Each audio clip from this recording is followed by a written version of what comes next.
Hey, what's going on? Dom here with another crafting DIY video. I have been asked on the Facebook groups and in some of my videos on TikTok and Instagram, what do you use to put the laces on there and how is it applied, And there are a lot of people that do this design. I'm not the only one, obviously. There are a lot of people and they use different things. What I have found is best are these D-rings that I purchased from Amazon. They're D-ring picture hooks. They're made to put on the back of picture frames and stuff when you want to hang them. And the no tie buckle here. So I'm going to go through quick video, hopefully, and explain to you the application method, what I use, how it's applied, how I lace them up, and show you the finished product. All right, this is a really nice design that I I found a basic design in white, and I added some of the elements myself, and some inspiration from other designs that I had seen, which are very, very similar. But I'm going to show you what I do to apply these D-rings, the laces, and that magnetic buckle there. All right, so let's get to this. Okay, now that I got everything laid out of what I'm going to use, I'm going to show you I use Loctite 401. It's an instant adhesive. It works better than a lot of super glues. There's a different types of Loctite adhesive. Some are more industrial. This is a semi-industrial. There is a 411 and there's a 409, which depending on the material that you're using. But this is what I use. I like this. It's pretty durable. It can withstand some heat. Not that I ever advise my customers to put them in the dishwasher, but you can. But with something like this, you just want to be a little more sensitive, a little more careful how you are washing and caring for them. I think it's mostly for decoration anyway. But this is what I use. I got some tweezers. I got a little glue dabber here for arts and crafts that I purchased just in case I need to dab a little glue somewhere and I don't want to get it on my fingers. And these are the D-ring picture hooks that I use. I'm going to show you, if I can, a side view. There's one side that's a little flatter than the other. This top side here is a little flatter than this side on the bottom, which has a curve to it. That's the side that I apply down on the surface of the tumbler. That's where I glue it. I guess it really doesn't matter, but that's what I use. It's just a little more flatter. I apply a little dab of glue there. I apply it down. I'm using 5 on each side, as in some designs I have used 4, depending on the design, or depending if I have that many. In this application, I'm going to use 5 straight down.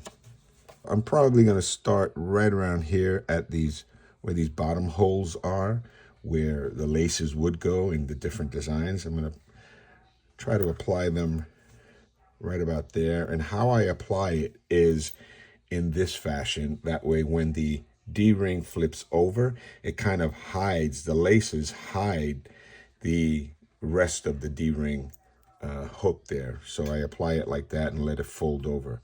As opposed, I've seen some people, they put it down that way and it's exposed and you have a hole there. It's whatever your taste is, whatever you want to do. But I like to hide it, so I flip it over that way. I'll just take a little dab of glue and apply it to that flat side of the surface. You don't need a lot of this. A little bit goes a long way, and we're just gonna apply it down right about in between those seams there, so when it flips over, it's like that.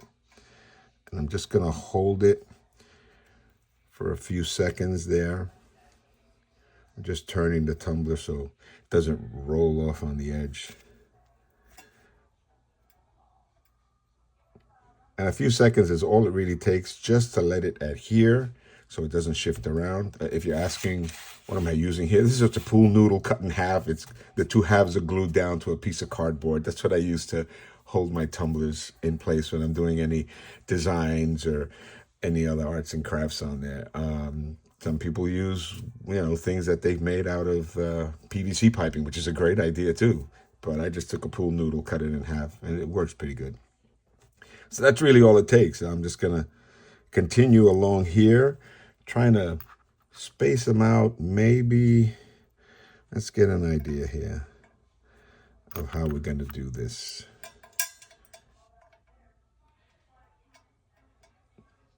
And it's going to go on a little bit of a V upwards like that, just following the design of the sneaker.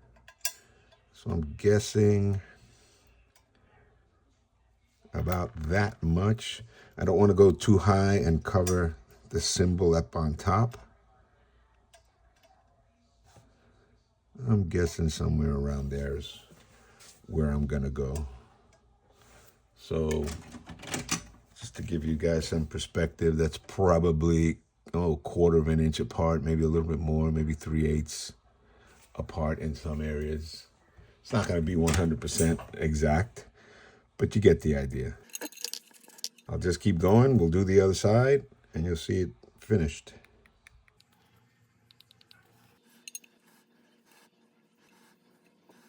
Okay, now that I've got one side done, I'm just going to let it sit for a little bit, maybe 5 or 10 minutes, just so it adheres. So that way, when I roll it over to the other side, I don't want to take the chance that they're going to slip off. So I'm just going to leave it. This dries pretty quickly, as I said, but I'm going to just make sure. I'm leaving it for about 5 minutes. All right, it's been about 5 minutes. I'm going to just continue on the other side. I've already shifted the tumbler towards the right.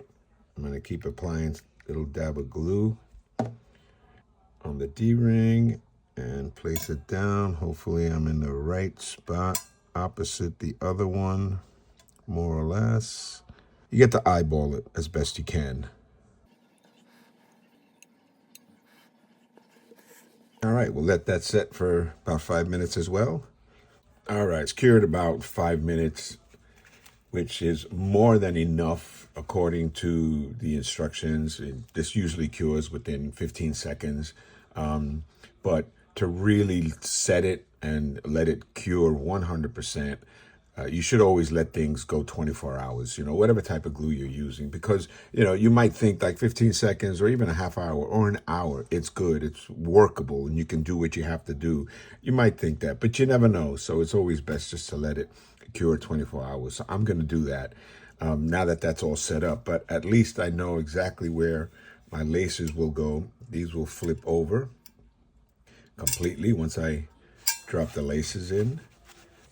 I'm going to let it cure, even though I'm really excited to see how these laces that I picked up from Amazon as well. Everything I picked up here is from Amazon. I'm going to leave a link in the description below. The Loctite, the D-rings, just about everything except for what I made with the pool noodle, and these bloody sneaker laces. I was going to go with black, but then you wouldn't see the D-rings, wouldn't have a nice contrast, but I like this.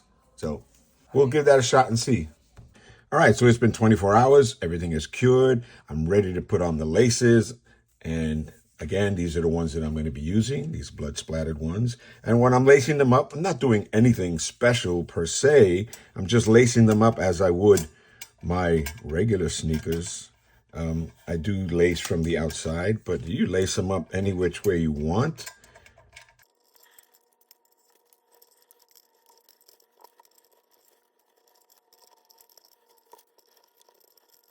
All right, and basically that's it. I'm not going to do anything fancy with the laces itself. I'm just going to make them a little snug, not extremely tight, just so they look about the same. Now, with the ends, could I leave them hanging? Could I lace them through on this end and leave them hanging? Sure, I can. Can I make a bow? Sure, I can. I probably could have painted the aglets black to match, which would look pretty cool when they're hanging, or when they're tied. But I like to go with a little cleaner look. I've done it before. I've used these magnetic no-tie buckles. Got those from Amazon as well. They come in different colors. They come in the chrome. They also come in a satin finish, I think. They come in a like a gunmetal, and they come in black. These were actually, I couldn't find them in black at the time. These were actually some silver ones that I had. I just sprayed them. These are right, and I sprayed them. I gave them a little light coat, a clear coat. And what it has on the back side, I'll just put that down. It has this little fold over clasp right here with these teeth. Hope you can see that. Has some little teeth on there. And what you do is you clip the end, you slide it through, and you push it down, kind of holds it in place, kind of like a belt buckle. Has these adjustments as well. And that's what I'm going to do. I just want a cleaner look. That's my style. I've done it before. I've used them. I like them. A link to the item in the description below. But that's what I use. So it's just a matter of figuring out where I'm going to cut it and connect them. And then they're really cool because one end just slides into the other. And I don't know if you could hear that, but it's magnetic and it holds pretty firm. They're really cool for sneakers if, you don't want to tie your sneakers as well. Or for kids, they're magnetic.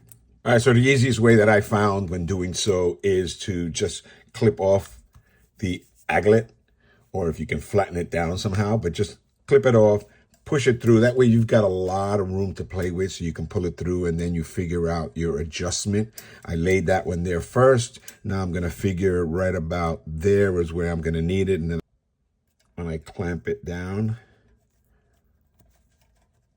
like that, it just snaps right in. And that should be enough because I can make them a little loose, and that's fine. And then I'm just going to cut off the remaining end for a nice clean finish. And then snap them in so the magnet grabs, and then adjust them to the center.